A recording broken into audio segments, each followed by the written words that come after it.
से रघुनाथाय नाथाय सीताया पतये नमः, सीताया पतये नमः। जय श्री राम, जय श्री राधे कृष्णा। राम के कदमों पर कथानक में आप सभी का फिर से स्वागत है। पिछले वीडियो में हमने बात करी थी कि भगवती माँ पार्वती का पानी ग्रहण कर प्रभु कैलाश आ जाते हैं और एक दिन प्रभु को अत्यंत प्रसन्न अवस्था में बैठे हुए देखकर भगवती माँ पार्वती जी उनके पास जाती है। किस प्रकार से भगवान महादेव सम्मान सहित पार्वती जी को अपने वाम भाग में स्थान देते हैं, उसकी हमने चर्चा की। आज हम चर्चा करने वाले हैं भगवती माँ पार्वती के प्रश्न। भगवती माँ पार्वती ने कहा कि हे प्रभु महादेव, जो मो पर प्रसन्न सुख राशि। क्या कहा? अगर आप मुझ पर प्रसन्न है तो फिर आज आप मुझे अपनी सेविका समझकर, अपनी शिष्य समझकर, अपनी दासी समझकर मुझे एक प्रश्न का उत्तर दीजिए। पिछले अवतार में, पूर्व जन्म में मैंने भगवान श्री राम की प्रभुता देखी है। आज सती जी सत्य बोल रही है, आज पार्वती जी सत्य बोल रही है। पार्वती जी ने कहा कि पूर्व जन्म में मैंने आपको बताया नहीं क्योंकि मैं डर गई थी, मैं भयभीत हो गई थी। मैंने भगवान श्री राम की प्रभुता देखी, सत्यता देखी और उससे मैं भयभीत हो गई थी। मैं आपसे पूछना चाहती हूँ कि भगवान श्री राम ने ये अवतार क्यों लिया, और अगर वो प्रभु थे तो वो बन बन भटक कर रो क्यों रहे थे? वो क्यों एक सामान्य मनुष्य की तरह व्यवहार कर रहे थे? वो तो स्वयं परमात्मा है, श्री हरि नारायण है। उन्हें भला ऐसा करने की क्या आवश्यकता पड़ी? भगवान महादेव आज अत्यंत आनंदित है क्योंकि पार्वती जी ने उनसे राम कथा पूछी है। बंदौ बाल रूप सोई रामू। सबसे पहले तो मैं भगवान श्री राम के बाल रूप की वंदना करता हूँ। मंगल भवन अमंगल हारी, द्रवौ सुत दशरथ अजिर बिहारी।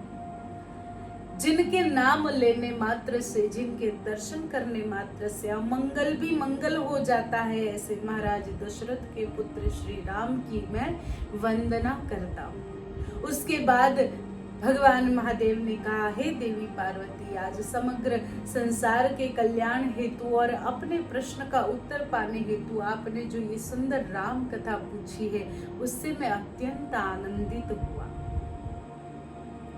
जब जब हो ही धर्म के हानि, बाढ़ही असुर अधम अभिमानी, तब तब प्रभु धरि विविध शरीरा, हर ही कृपा निधि सज्जन पीरा। जब जब इस संसार में धर्म की हानि होती है, जब जब इस संसार में अधर्म धर्म पर हावी होता है, तब तब प्रभु अलग अलग स्वरूप लेकर के, अवतार धारण करके इस संसार की गौ ब्राह्मण और भगवान के भक्तों की, सदगृहस्थों की भगवान रक्षा करते हैं। प्रभु खुद स्वयं कष्ट सहन करके संसार की पीड़ा को दूर करते हैं। भगवान ने यही बात गीता जी में भी कही है, यदा यदा हि धर्मस्य ग्लानिर्भवति भारत, अभ्युत्थानं धर्मस्य तदात्मानं सृजाम्यहं, परित्राणाय साधूनां विनाशाय च दुष्कृतां, धर्म संस्थापनार्थाय संभवामि युगे युगे, संभवामि युगे। जब जब इस पृथ्वी पर धर्म की हानि होती है, धर्म से लोग दूर भागने लगते हैं। आजकल अभी कुछ समय में, पिछले समय में बहुत से लोग ऐसे धर्म से दूर भाग रहे थे। धर्म क्या समझते हैं हम? धर्म का मतलब मैं पहले भी कह चुकी हूँ, जब हमने सनातन धर्म की चर्चा करी थी, पहले भी मैंने कहा था धर्म क्या है। हमारा धर्म जो है, हम सभी सनातनी है और हमारा धर्म हमें क्या सिखाता है? कर्तव्य प्रति कर्तव्यम एषु धर्म सनातन।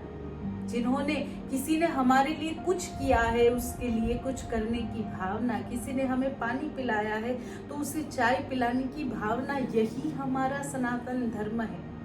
अरे हम तो ऐसे हैं कि किसी ने अगर हमारे लिए कुछ भी नहीं किया है तो भी हम चाहते हैं कि हम किसी रूप से, किसी तरह से उनके लिए उपयोगी होए, और इसलिए हम निरंतर प्रयास करते रहते हैं, निरंतर पुण्य करते रहते हैं, निरंतर हम कर्म करते रहते हैं। इतनी महान संस्कृति में हम सभी ने जन्म लिया है जो कहती है वसुधैव कुटुंबकम, सर्वेत्र सुखिनः सन्तु, सर्वे सन्तु निरामया, सर्वे भद्राणि पश्यन्तु मा कश्चित् दुःखभाग् भवेत्। मेरा अकेले का नहीं, सभी का कल्याण हो, सभी सुखी हो, सभी आनंदित हो, सभी को सब कुछ प्राप्त हो। ये हमारी संस्कृति है।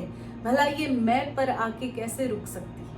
भला ये स्वार्थी कैसे हो सकती है? हमारी संस्कृति में स्वार्थ तो है ही नहीं।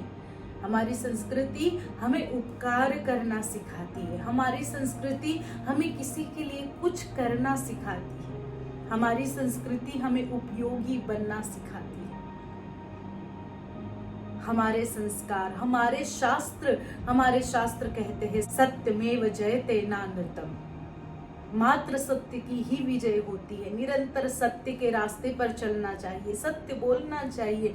अरे हमारा धर्म, हमारे शास्त्र हमें जो सिखाते हैं वो दुनिया में शायद कोई किसी को नहीं सिखाता।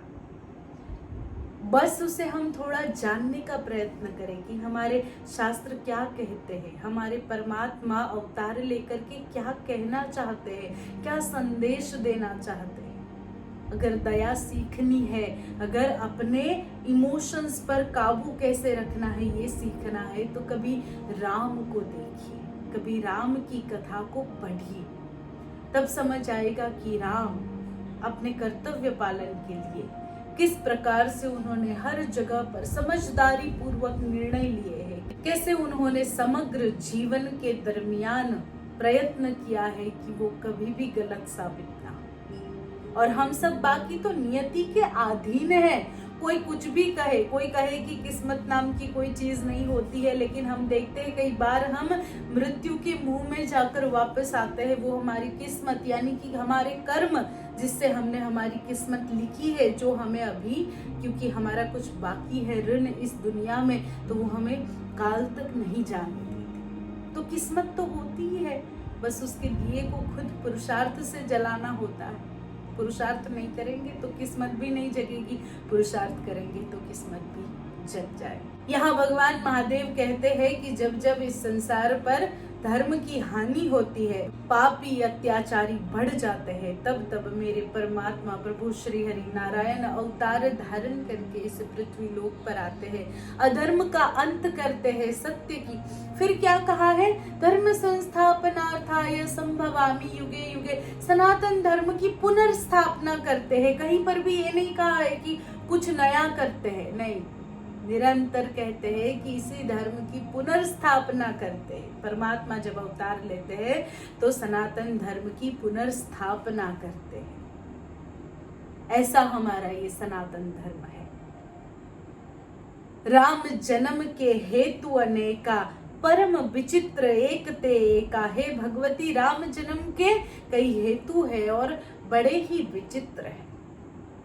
मैं उसमें से आपको कुछ हेतु सुनाता हूँ, कुछ कारण सुनाता हूँ, जिस वजह से भगवान श्री राम को अवतार लेना पड़ा, जिस वजह से प्रभु श्री राम को ये कष्ट सहन करने पड़े, जिस वजह से भगवान श्री राम वनवास गए, सामान्य मनुष्य की भांति जीवन जिया।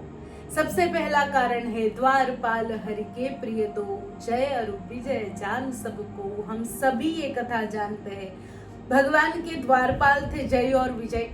सोचिए अगर हम किसी बड़े व्यक्ति के भी अगर ड्राइवर है या उनके द्वारपाल है, तो हम में कितना अभिमान आ जाता है कि इस व्यक्ति के घर तो हम काम करते हैं, उनकी गाड़ी चलाते हैं या ये करते हैं या वो करते हैं।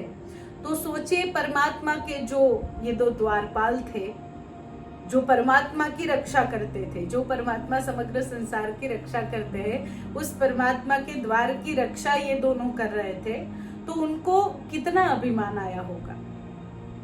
अब अपने भक्त को कभी भी प्रभु कुएं में नहीं गिरने देते। जैसे ही अभिमान का बीज फूटता है, जैसे ही वो अंकुरित होता है, वैसे ही प्रभु तुरंत ही उसे जड़ से निकाल कर फेंक देते हैं, क्योंकि प्रभु जानते हैं कि मैं अपने भक्त को डूबने नहीं दे सकता। तो द्वारपाल हरि के प्रिय दो, जय अरु विजय जान सबको। एक बार सनकादिक ऋषि भगवान के दर्शन करने के लिए आए हैं। द्वारपालों ने रास्ता रोका। जय और विजय ने कहा अभी तो प्रभु आराम कर रहे हैं। बोले प्रभु से कहिए कि हम आए हैं, सनकादिक ऋषि आए हैं। जय और विजय दोनों हंसने लगे कि तुम इतने छोटे छोटे हो और तुम्हारे लिए, क्योंकि ये जो चारों सनकादिक ऋषि है, सनक, सनंदन, सनातन और सनत कुमार, ये चारों दिखने में तो 5 वर्ष के बालक की तरह है, लेकिन उनकी आयु 5000 वर्षों से भी ज्यादा है, कई ज्यादा है। उस समय की बात है जब वो भगवान हरि के दर्शन करने के लिए गए थे।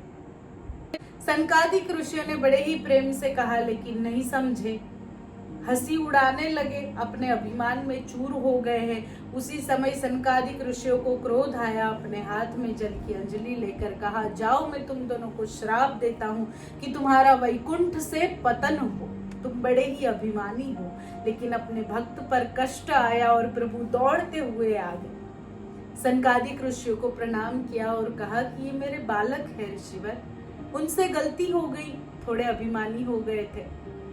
वैसे ये सारी लीला तो है प्रभु श्री नारायण की, लेकिन वो दिखाए ऐसे रहे जैसे उन्हें कुछ पता ही नहीं। आप इन्हें क्षमा कर दीजिए, इस श्राप को वापस ले लीजिए। सनकादिक ऋषियों ने कहा, प्रभु श्राप तो हम वापस नहीं ले सकते, लेकिन उन्हें ऑप्शन दे सकते हैं, विकल्प दे सकते हैं। अगर आपकी भक्ति करके, परमात्मा की भक्ति करके, भक्त बन के सामान्य मनुष्य के अवतार में उन्हें प्राप्त करना है तो 7 जन्म लगेंगे, और प्रभु से दुश्मनी करके, प्रभु से युद्ध करके प्रभु को प्राप्त करना है तो 3 जन्म लगेंगे। हमें लगता होगा कि ये कितना आसान है प्रभु से ऐसे ही दुश्मनी कर लेना और प्रभु से झगड़ा कर लेना और प्रभु को प्राप्त कर लेना। नहीं नहीं, जो प्रेमी होता है, जिससे हम अत्यंत प्रेम करते हैं, जिसके हम अंशी हैं और जिनके लिए हम कुछ भी कर सकते हैं, उनसे दूर रहना और उनसे नफरत करना बहुत ज्यादा कठिन होता है। हमें लगता है जय और विजय ने आसान रास्ता चुना, नहीं, उन्होंने कठिन रास्ता चुना, परंतु भगवान के पास जल्दी वापस आने के लिए। भक्त तो वो बन ही सकते थे, 7 जन्म तक आराम से वो भक्ति करते, प्रभु से प्रेम करते और वापस आते। लेकिन जिन प्रभु के वो द्वारपाल थे, जिन प्रभु को देखकर उनकी सुबह होती थी, जिन्हें देखकर वो सोते थे, जिनके बारे में वो निरंतर सोचते थे, जिनके नजदीक वो रहते थे, उस प्रभु से दूर जाना है और साथ में उनसे दुश्मनी करनी। अत्यंत कष्टदायी था, लेकिन उन्होंने वो विकल्प चुना। पहले जन्म में हिरण्याक्ष और हिरण्यकश्यप हुए, दूसरे जन्म में रावण और कुंभकर्ण हुए, और तीसरे जन्म में कंस और शिशुपाल हुए, और उन्हें मारने के लिए प्रभु को अवतार लेना पड़ा, ये राम अवतार। दूसरा कारण बताते हुए भगवान महादेव कहते हैं, नारद श्राप दीन है एक बार। हे भगवती पार्वती, एक बार नारद जी ने उन्हें श्राप दिया। अब जैसे ही अपने गुरु की बात आई तो पार्वती जी ने कहा, ऐसा तो क्या किया भगवान नारायण ने कि मेरे गुरु को, नारद जी को, उन्हें श्राप देना पड़ा। अपने गुरु पर कितना विश्वास है भगवती को कि वो कह रही है कि मेरे गुरु कभी गलत कर ही नहीं सकते, जरूर नारायण ने ही कुछ किया होगा, इसी वजह से मेरे गुरु को मजबूर होकर उन्हें श्राप देना पड़ा। इसे कहते हैं श्रद्धा, इसे कहते हैं विश्वास। मेरे गुरु ऐसा कर ही नहीं सकते। बताइए आप क्या किया था ऐसा नारायण ने कि जिस वजह से मेरे गुरु को उन्हें श्राप देना पड़ा। क्या किया था ऐसा भगवान नारायण ने और क्या श्राप दिया, उसकी चर्चा, भगवान के अवतार के बाकी के हेतु की चर्चा हम अगले वीडियो में करेंगे। मुझे आशा है कि आप सभी को राम के कदमों पर कथानक पसंद आ रहा होगा। अगर आपको पसंद आता है, वीडियो को लाइक कीजिए, शेयर कीजिए, चैनल को सब्सक्राइब कीजिए, और अगर आपका कोई भी आध्यात्मिक प्रश्न है तो आप मुझे कमेंट में पूछ सकते हैं। हम मिलेंगे अगले वीडियो में, तब तक आप सभी अपना ध्यान रखिए। जय श्री राम, जय श्री राधे कृष्णा।